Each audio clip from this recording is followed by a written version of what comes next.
अस्सलाम वालेकुम students, Sindh board academy में आपको खुश आमदीद कहता हूँ। Student chemistry first year chapter 2 का एक और टॉपिक लेकर आया हूँ। हमारा चैप्टर 2 है 3 states of matter, liquid, solid and gas. Student, इससे पिछली वीडियो में हमने डिस्कस किया था KMT of gases, kinetic molecular theory of gases. और आज हम डिस्कस करेंगे एक और इम्पॉर्टेंट टॉपिक, विस्कोसिटी।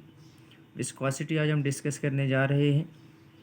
पहले इसकी डेफिनेशन समझेंगे, फिर एक्सप्लेनेशन करेंगे, फिर इसकी यूनिट्स की बात करेंगे और उसके बाद फिर इसके फैक्टर्स डिस्कस करेंगे। काफ़ी इंपॉर्टेंट वीडियो है, तो आपने आखिर तक लाजमी देखनी है। पहले डेफिनेशन देखते हैं जी, विस्कोसिटी। व्हाट इज़ विस्कोसिटी या डिफाइन विस्कोसिटी में आप लिख सकते हैं the liquid have the ability to flow. Liquid, कोई भी लिक्विड हो, उसकी एक एबिलिटी होती है फ्लो करने की, बहने की। यानी लिक्विड बहता है तो बहना उसकी एक एबिलिटी है। बिकॉज क्योंकि मॉलिक्यूल्स ऑफ लिक्विड, जो लिक्विड के मॉलिक्यूल्स होते हैं, can slide over each other, एक दूसरे के ऊपर से स्लाइड कर सकते हैं। And the resistance of a liquid, और किसी भी लिक्विड का रेजिस्टेंस टू फ्लो, उसके बहाव के रास्ते में, इज कॉल्ड विस्कोसिटी। यानी कोई भी लिक्विड बहने की सलाहियत रखता है क्योंकि उसके मॉलिक्यूल एक दूसरे के ऊपर स्लाइड कर सकते हैं।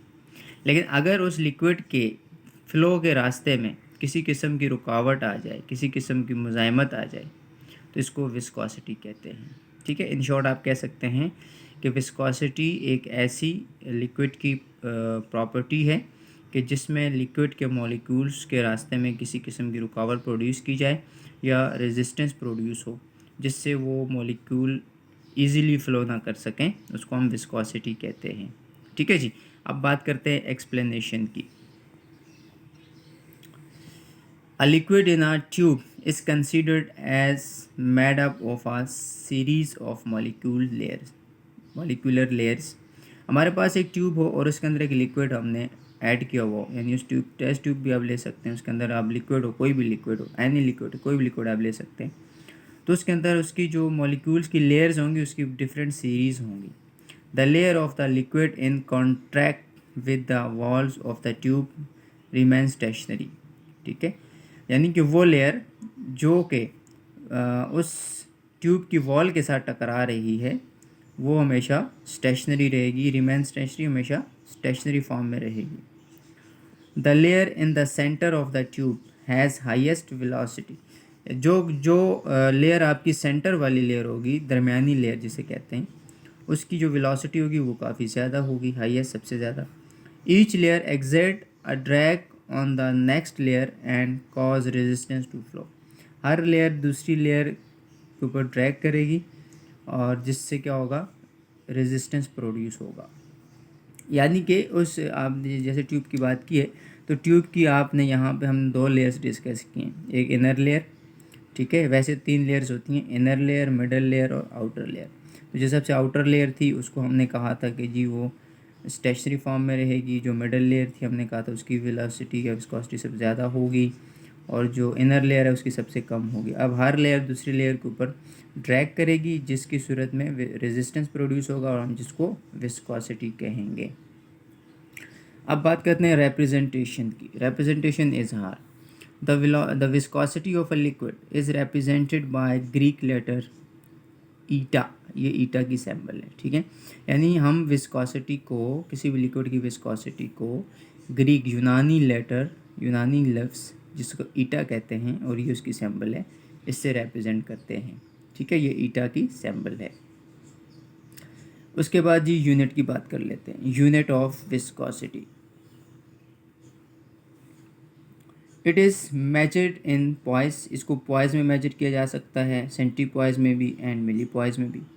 The SI unit of viscosity is Newton second per metre square. यानी इसकी जो एसआई यूनिट है वो है Newton second per metre square, जबकि हम इसको पॉइस, सेंटी पॉइस और मिली पॉइस में भी मेजर कर सकते हैं। अब हम समझते हैं कि व्हाट इज़ पॉइस। तो पॉइस जो है वो, उसको हम यूँ समझते हैं कि 1 पॉइस इज इक्वल टू, जो 1 पॉइस होता है वो किसके इक्वल होता है, 10⁻⁻1 के newton second per metre square. 1 centipoise 10⁻⁻2 newton second per metre square के इक्वल होता है, जबकि 1 millipoise 10⁻⁻³ newton second per metre square के बराबर होता है।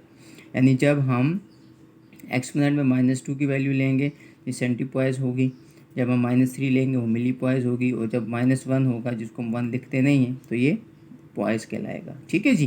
तो ये यूनिट इसकी आपकी ऐसा यूनिट आ गई Newton second per metre square. उसके बाद ही हम डिस्कस करेंगे फैक्टर्स ऑफ विस्कोसिटी।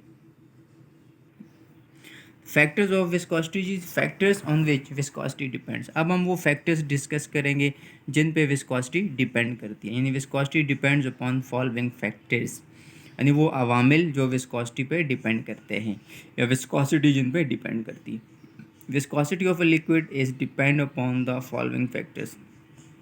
किसी भी लिक्विड की विस्कोसिटी इन फैक्टर्स पर डिपेंड करती है। नंबर 1 साइज़ ऑफ मॉलिक्यूल, यानी मॉलिक्यूल का साइज़ जो है ये भी एक फैक्टर है जिस पे विस्कोसिटी डिपेंड करेगी। Size of molecule affect the viscosity. Size of molecule जो है वो विस्कोसिटी को अफेक्ट करता है। Liquids with bigger size of molecule will have high viscosity, यानी वो लिक्विड्स जिनका मॉलिक्यूल का साइज़ बिगर होगा, बड़ा होगा, उनकी विस्कोसिटी क्या होगी, हाई होगी। ठीक है जी, ये भी फैक्टर है, यानी अगर साइज ऑफ मॉलिक्यूल ज़्यादा होगा तो विस्कोसिटी भी ज़्यादा होगी।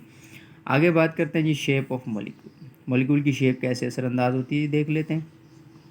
Elongated molecules of liquid will have more resistance to flow as compared to spherical molecule।